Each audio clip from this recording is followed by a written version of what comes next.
Sejam bem-vindos a esse canal. Tá preparado para aprender as caridinhas? Vem com a gente. Não se esqueça de deixar o like aqui, se inscrever, ativar o sininho de notificação. Vai passar nossa vinheta aí, não se esqueça, hein? Vamos aprender um pouquinho de morfologia? Vem com a gente.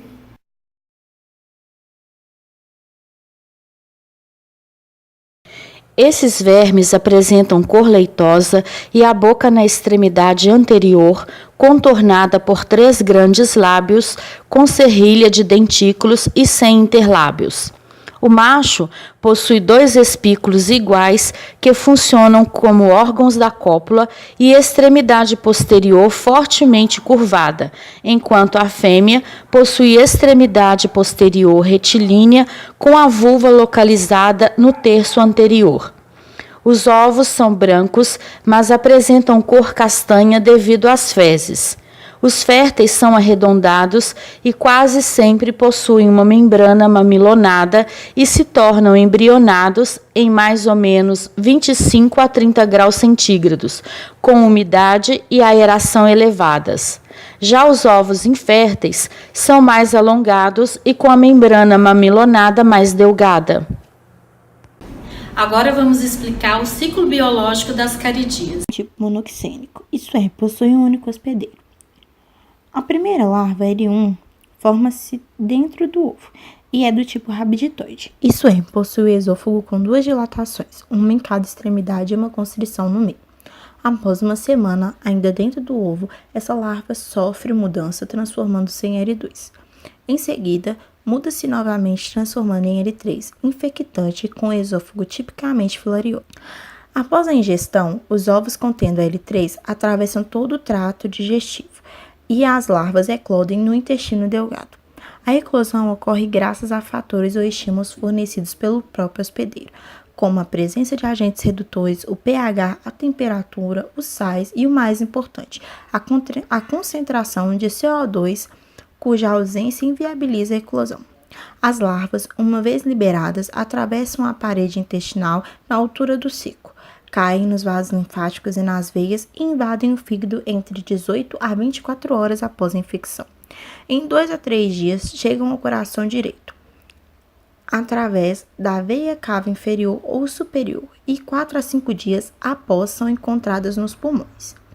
Cerca de 8 dias da infecção, as larvas sofrem mudanças para o L4, rompem os capilares e caem nos alvéolos, onde mudam para o L5, sobem pela árvore brônquica e traqueia, chegando até a faringe.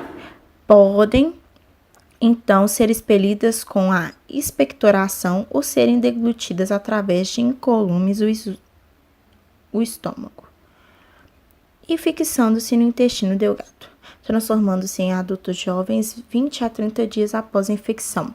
Em 60 dias, alcançam a maturidade sexual, fazem a cópula, ovipostura e são encontrados ovos nas fezes do hospedeiro. Os vermes adultos têm uma longevidade de 1 a 2 anos. Como se dá a transmissão? A transmissão ocorre através da ingestão de água ou alimentos contaminados com ovos em estágio L3. O indivíduo contaminado elimina diariamente milhares de ovos ascaris pelas fezes. Em locais sem saneamento básico adequado, essas fezes contaminam solo e água, já que são bem resistentes, podendo permanecer viáveis por vários anos, caso encontre condições adequadas de umidade e temperatura. As crianças costumam se infectar mais pelo fato de brincarem em solos contaminados.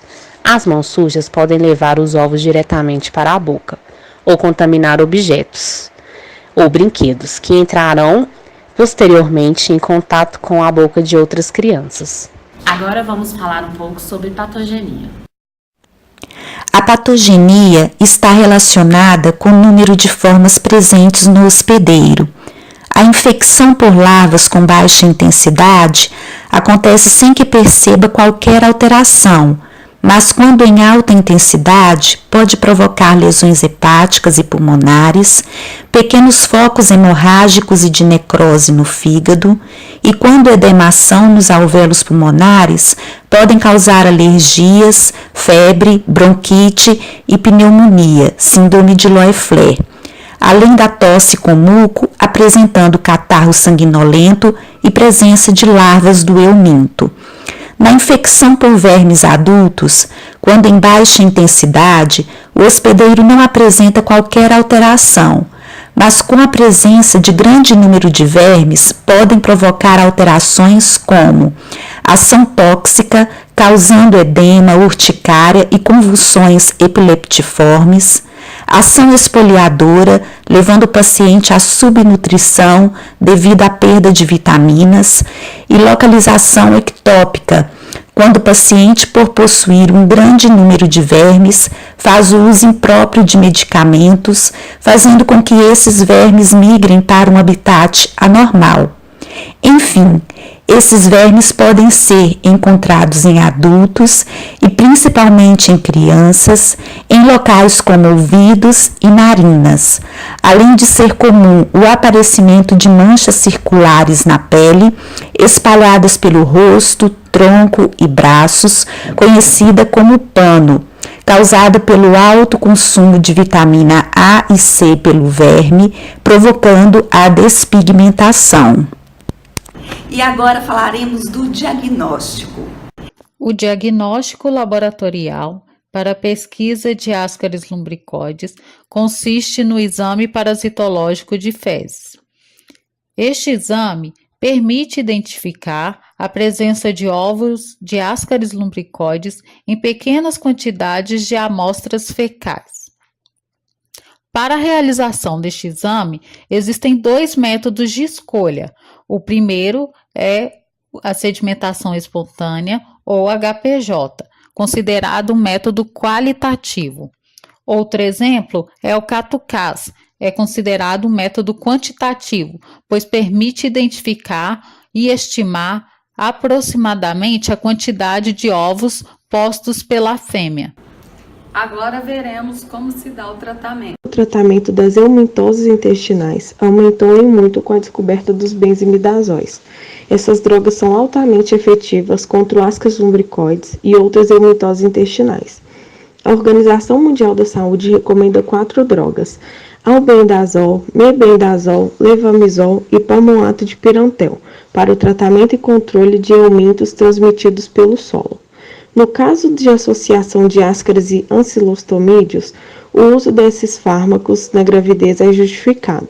De acordo com a OMS, esses antieumínticos podem ser recomendados para o tratamento de lactantes e grávidas, após o primeiro trimestre de gravidez, em dose única. O tratamento com benzimidazóis em crianças com menos de 2 anos de idade é outra questão crucial. Quando as infecções eumínticas se estabelecem em crianças de até 24 meses de idade e essas infecções causam danos para o desenvolvimento físico, mental e para o crescimento saudável da criança, o tratamento é recomendado.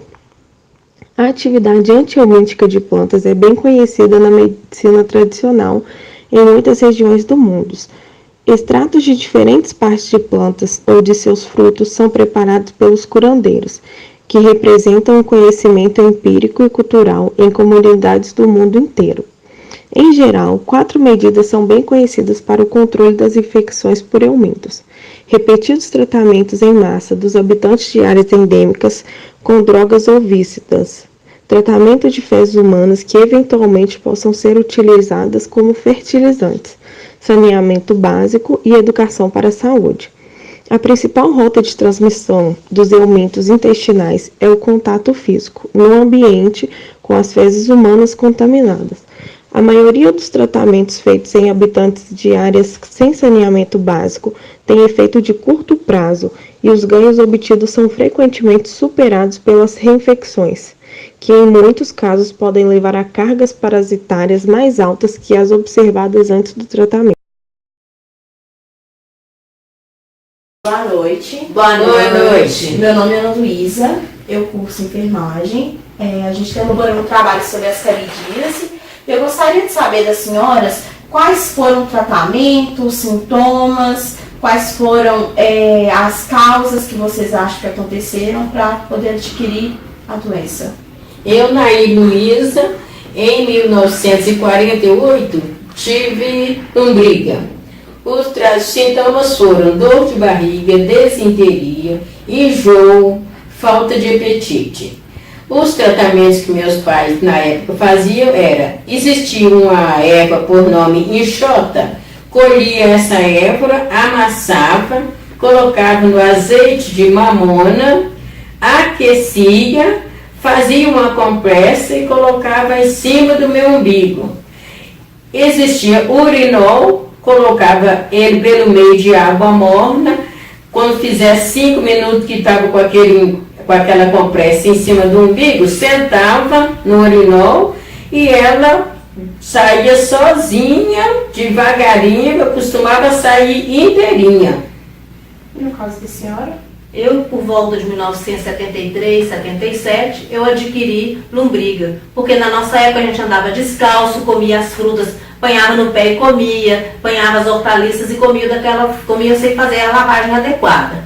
Na nossa época era tratado com leite, fervia o leite com uma erva que chama Santa Maria, tomava esse leite, a gente sentia muita dor, sentia enjoo, chorava muito, dava umas manchas brancas no corpo. Os nossos pais nos davam para melhorar os sintomas água de coco. Boa noite, eu agradeço pela entrevista de vocês e fico meu muito obrigada. De nada, nós agradecemos a você.